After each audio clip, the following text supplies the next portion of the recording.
Bonsoir et bienvenue dans le 7-8 Société. Ce soir, on va parler des rythmes scolaires. Alors, dans les Yvelines, 240 communes sont concernées par le changement de rythme scolaire. 8 l'appliquent depuis la rentrée 2013. Et pour les autres, eh bien, les autres villes, elles ont jusqu'au 6 juin pour déposer leur projet de réforme des rythmes scolaires. Et une vingtaine de communes n'a à ce jour toujours pas déposé de dossier. Alors, parmi ces communes qui font, on va dire ça comme ça, de la résistance, il y a notamment votre commune, la commune de Plaisir. Joséphine Colson-Nergy, bonsoir. Bonsoir. Vous allez nous expliquer dans quelques instants pourquoi ça coince chez vous. Ça coince aussi du côté des parents. Florence Jacome, bonsoir. Vous représentez l'association des Gilets jaunes.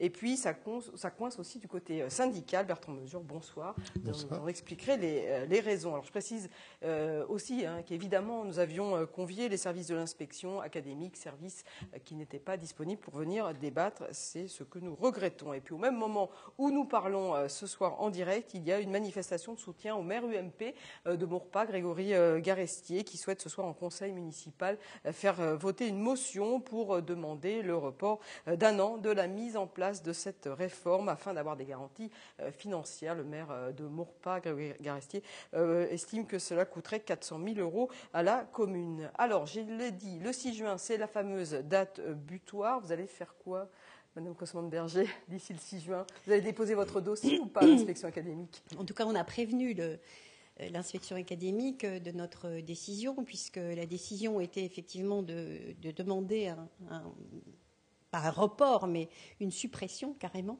Et puis, il y a deux poids, deux mesures. Il est clair qu'aujourd'hui, on n'arrêtera pas le combat, si je peux employer ce terme un peu guerrier, mais le combat d'une réflexion reportée. En tout cas, parce qu'on s'aperçoit bien que les collectivités ont un mal fou à mettre ça en place, non seulement pour le côté financier, mais aussi pour le côté raisonnable. 740 000 € à peu près. C'est ça.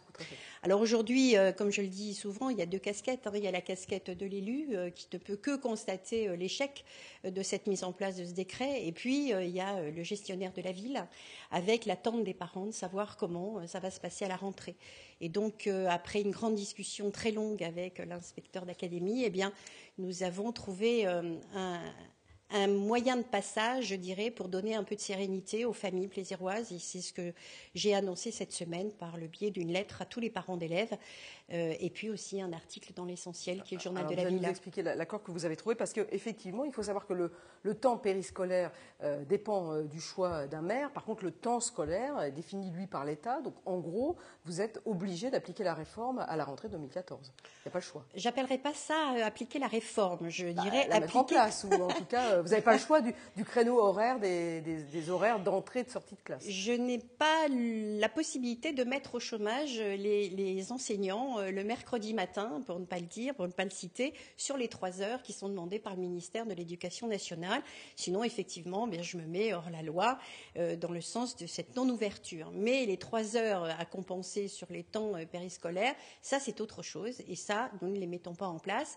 Nous mettons en place une autre forme, je dirais, d'accompagnement des enfants, tout à fait sécurisée, tout à fait intelligemment mise en place. Et surtout, par exemple, qui est je dirais, d'ouvrir les écoles à la même heure qu'aujourd'hui, de fermer les écoles, normalement devraient se terminer à 16h30, se termineront à 16h, mais nous ferons une récréation, je dirais, un encadrement des enfants entre 16h et 16h30 pour que les parents qui ont besoin de venir les chercher à 16h30 eh bien, puissent le faire, et ensuite nous prendrons le relais avec les centres de loisirs et puis bien sûr tout ce qui est soutien scolaire. Donc ce ne sera pas une grande modification de ce qui existe aujourd'hui, sauf le mercredi matin, bien sûr. Sauf le mercredi matin, qui n'est pas de notre fait, qui est du fait du ministère.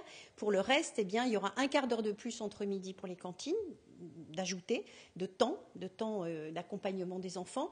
Et puis, effectivement, comme je vous le disais, cette demi-heure que j'appellerais la récré amont.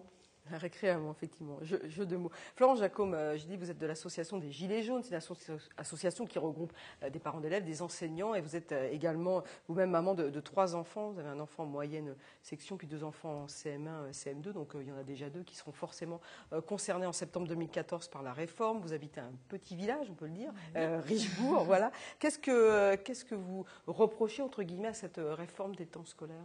Alors, moi, ce qui m'a mobilisée par rapport à cette réforme, c'est pas le fait de rajouter une matinée ou c'est vraiment l'inégalité qui va. Cette réforme qui était censée aplanir les inégalités, donner toutes les chances et la même qualité aux enfants. On observe que sur le territoire, eh bien, en fonction du bon vouloir d'un maire ou des finances d'une commune, eh bien, ce qui sera proposé aux familles et donc aux enfants ne sera pas du tout la même chose. Parce qu'on comprend par exemple qu'à Plaisir, effectivement, le mercredi matin sera travaillé. Bon, ça c'est le cadre scolaire, mais le cadre extrascolaire, finalement, ne va pas beaucoup être modifié. Je prends en comparaison la ville de Trappes qui a appliqué dès septembre 2013 la réforme, où là, il y a beaucoup plus d'activités périscolaires. Oui, enfin, la réforme dans la ville de Trappes s'était accompagnée de nombreux mouvements de parents. Je ne sais pas si vous aviez suivi. Oui, donc, tout à fait. Ça a été assez compliqué. Voilà, moi, ce qui me dérange, c'est vraiment cette territorialisation de l'école. Je trouve que c'est pas bon pour les enfants, et ça veut dire que l'enfant qui va habiter dans cette ville-là n'aura pas du tout les mêmes accès aux mêmes choses que l'enfant qui habite ailleurs. Et là, c'est des inégalités financières, une fois de plus. Là, par contre, on renforce encore plus.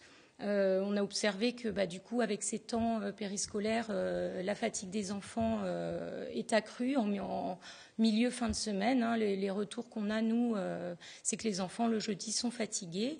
On déplore que les enfants handicapés soient complètement oubliés, parce que sur les temps d'encadrement, alors TAP ou récréamont ou autre chose, les enfants qui sont pris en charge par une AVS, en CLIS, il n'y a rien, donc ils se retrouvent sur les bancs et c'est pas...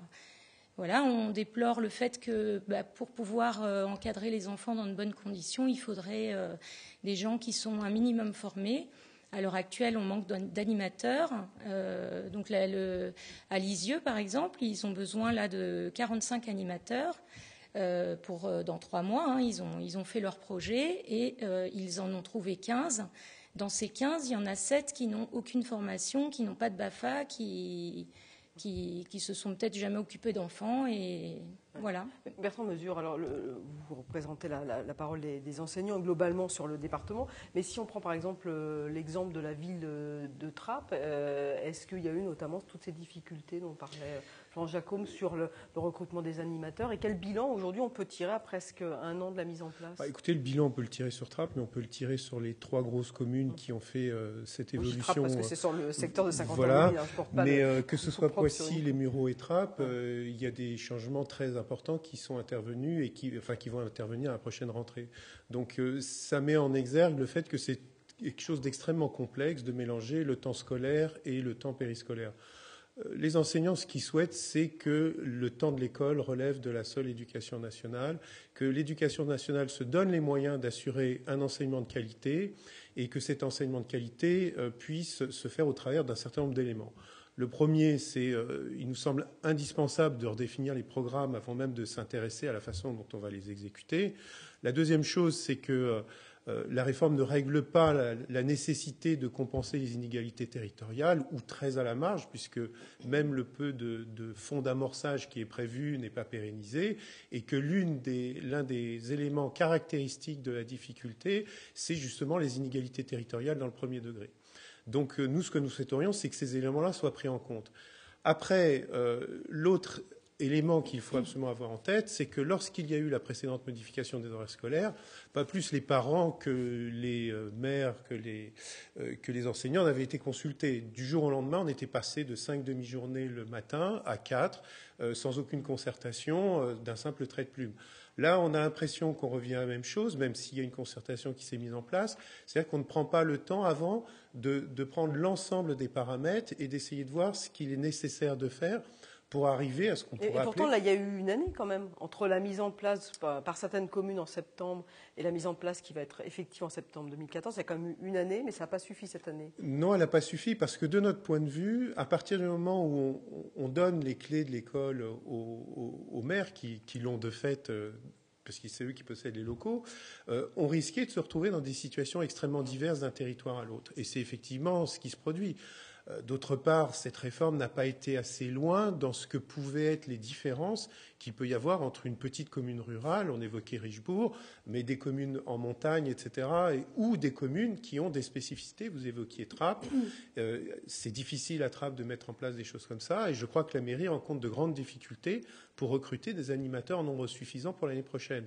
Donc elle souhaite que les enseignants s'engagent, mais il est de leur liberté et de leur choix de vie personnelle et familiale de ne pas forcément être disponibles à l'issue de leur temps de travail pour pouvoir organiser ces temps-là, puisque eux-mêmes ont des enfants dans d'autres communes et qu'ils vont être amenés eux aussi à s'en occuper. Donc tout ça, de notre point de vue, n'a pas été assez réfléchi. Et nous souhaitons, ce que nous aurions souhaité, c'est que la discussion puisse s'engager à partir d'un cadrage national assez marqué et qui aurait pu se décliner au travers d'expérimentations dans certaines communes. Mais on n'est pas du tout là-dessus. L'expérimentation devient la règle de base. Et alors, le dernier point, c'est vraiment le mélange du scolaire et du périscolaire qui apporte toute une série de désordres. J'ajouterai un dernier point, c'est l'illusion qu'il y a derrière à dire aux parents que cette réforme va améliorer la situation de l'école. Avec Madame, tout à l'heure, nous évoquions la situation du remplacement sur le département qui est catastrophique. Et la première des obligations, à notre sens, de l'éducation nationale, c'est de faire en sorte qu'il y ait un maître devant chaque classe, chaque jour. Et ça n'a absolument pas été le cas cette année. On s'est retrouvé dans une situation que nous avions connue il y a 2 ans. Il est peu probable que les choses s'améliorent l'année prochaine, puisque le métier devenant de moins en moins attractif, les concours ne remplissent plus, c'est-à-dire qu'on a énormément de jeunes, masters qui ne veulent plus faire ce métier. Donc il y a peut-être des choses à régler avant de passer à la réforme des rythmes. Tout à fait. Je voudrais quand même qu'on parle aussi, parce qu'on a beaucoup parlé de finances, mais ça serait aussi bien de parler du bien-être de l'enfant. Je voudrais vous faire réagir sur une citation du professeur Yvan Twitty. Il est chronobiologiste de l'Académie de médecine, et lui, il affirme que le retour à la semaine des 4 jours et demi va d'une part permettre d'apporter plus de souplesse dans le temps nécessaire à l'enfant pour assimiler tout ce qui doit être assimilé, et puis d'autre part, ça va diminuer les effets de désynchronisation de l'enfant les lundis et les mardis, puisque du coup, ça lui fera une semaine complète. Alors, vous en pensez quoi? Parce qu'effectivement, il est dit que les enfants sont quand même ont plus de facilité à se concentrer le matin, par exemple, que l'après-midi. Oui, alors que du coup, en étalant le temps scolaire, vous qui êtes mère de famille. Moi personnellement, après là, je parle plus au nom de tous les gilets jaunes, mais moi personnellement, je remets pas en cause la possibilité de remettre une matinée en plus. Par contre, là, dans la réforme telle qu'elle est ficelée, par exemple, il y a énormément de communes pour échapper font du bidouillage et donc libèrent tout le vendredi après-midi. Donc là, on se retrouve avec une coupure de 2 jours et demi. Je ne suis pas très sûre que ce soit vraiment bénéfique. Enfin, je ne pense pas qu'on y gagne. C'est-à-dire que finalement, vous dites quoi? La réforme, elle est cadrée, mais elle n'est peut-être pas encore assez cadrée. Je dis que la réforme, à la base, c'était pour un mieux-être et un mieux apprentissage de l'enfant. Là, je rejoins tout à fait monsieur, j'ai oublié votre nom, je suis navrée. Oui, c'est qu'il faut, les programmes sont entièrement à revoir. Les enseignants, il faut absolument revaloriser cette profession. On manque de remplaçants. Les classes sont surchargées. Alors pas à Richebourg, on a justement des avantages aussi. Une école. Voilà. On a des petites classes légères et c'est très agréable pour les enseignants de travailler dans ces conditions. L'encadrement des enfants est bien meilleur et l'apprentissage se fait bien mieux. Et là, je ne suis pas sûre que ce soit une histoire de demi-journée en plus ou en moins. Au niveau des enseignants de plaisir, qu'est-ce qui vous ont remonté justement au niveau de cette réforme des rythmes scolaires? Ils étaient plutôt contre ou certains ont dit plutôt pour l'intérêt de l'enfant, c'est intéressant d'étaler ça sur 5 jours? Comme nous avons eu le temps de faire une concertation pendant plus d'1 an et demi et beaucoup échanger avec eux, ils étaient très circonspects par rapport à ce décret sur l'intérêt de l'enfant. Ça a été assez clair. Alors, je ne peux pas parler pour l'ensemble et dire qu'effectivement, ils étaient tous contre. Je pourrais en décevoir certains d'avoir ces propos-là, mais en tout cas, c'est vrai qu'il y avait une grosse interrogation. Mais pour rejoindre ce que vous disiez tous les deux, et je ne peux que abonder dans tout ce que j'entends, il y a un mélange des genres. Effectivement, comme disait monsieur, l'éducation, c'est l'éducation, et puis tout ce qui est temps périscolaire, c'est autre chose. Et là, il y a un mélange des genres. On nous met une responsabilité, nous, mères, qui est une responsabilité que je considère un peu déplacée. En tout cas, certes, il faudra certainement l'appliquer, on n'aura pas le choix, mais il est important aujourd'hui d'avoir toujours comme base de réflexion l'intérêt de l'enfant.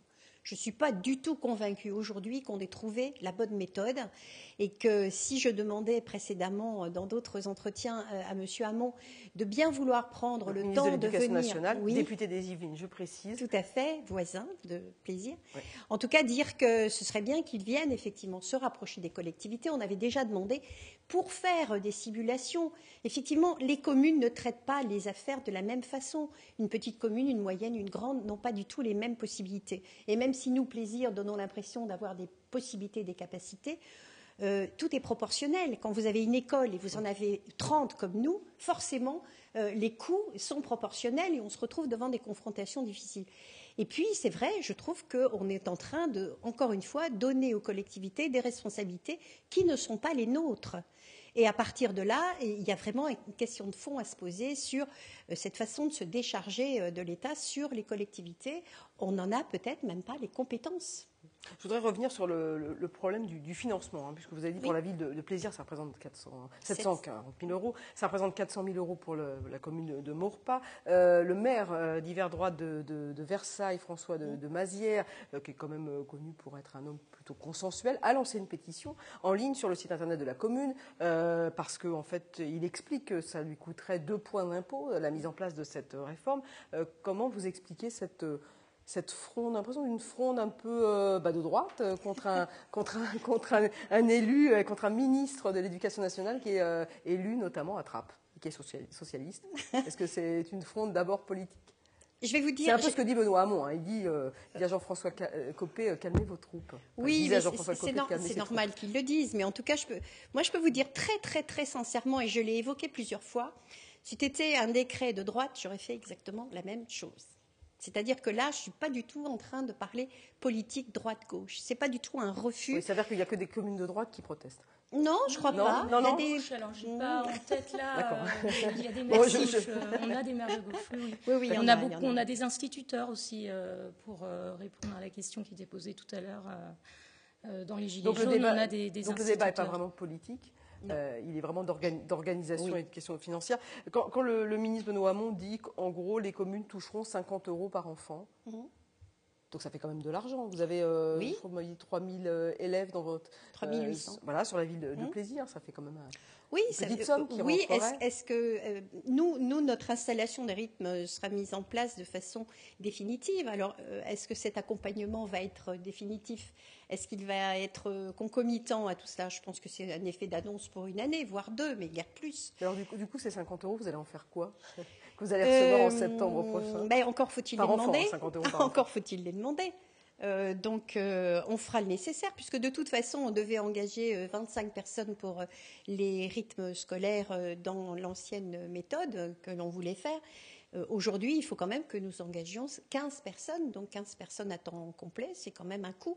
Je ne suis plus à 700 000 euros, mais je vais être certainement autour des 350, 400 000 euros. Donc, c'est toujours ça de prix, on va dire. Mais si vous voulez, c'est pas très agréable de porter ce débat, qui est un débat de fond, sociétal, d'éducation et de collectivité, de responsabilité sur une question d'argent, parce que c'est vraiment pas ça. C'est parce que c'est souvent ce que vous avez mis en avant. Bien sûr. D'autres mais d'autres aussi, hein. bien voilà, sûr.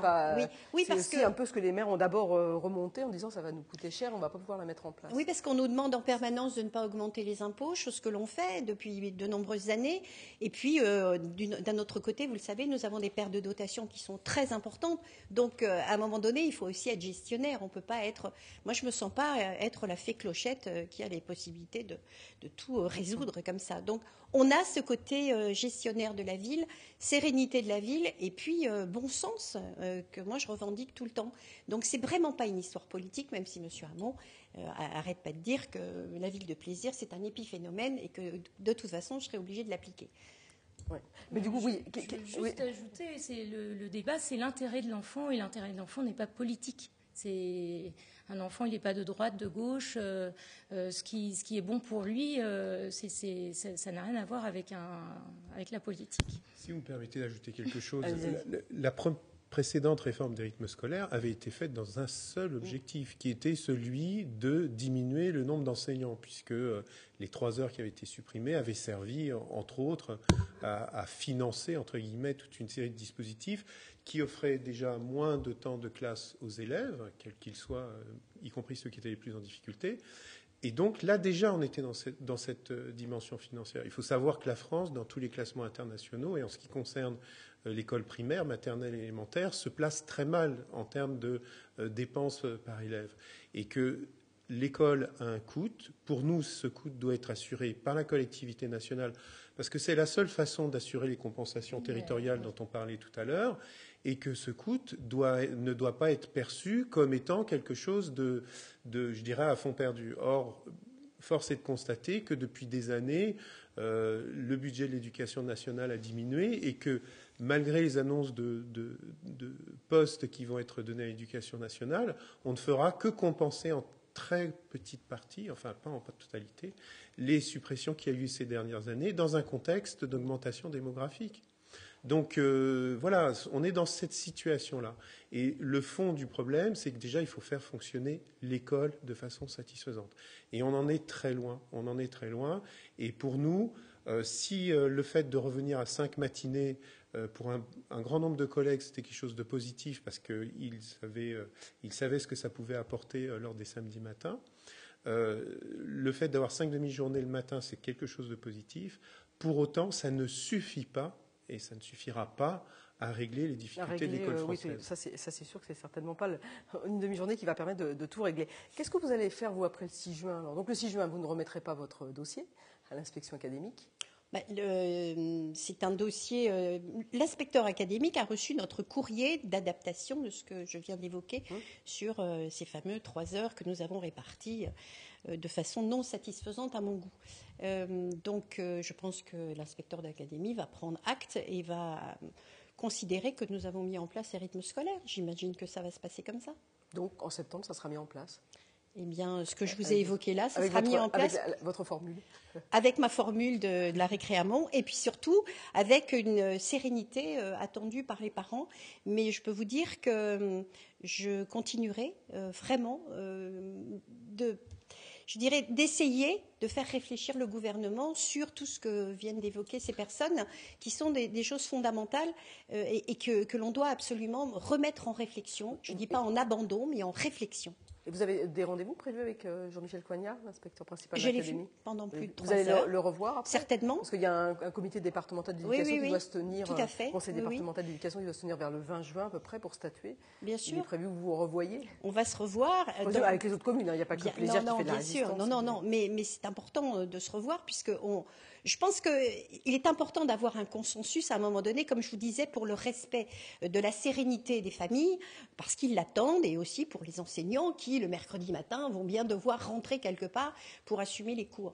Mais je crois qu'en tant que politique, avec cette casquette de réflexion, je dirais, de solutions à trouver, je crois qu'il faut continuer, il faut y aller. Je veux dire, on est plusieurs à penser que la réforme n'est pas en place, elle n'est pas prête, elle apporte beaucoup de souffrance à tout le monde.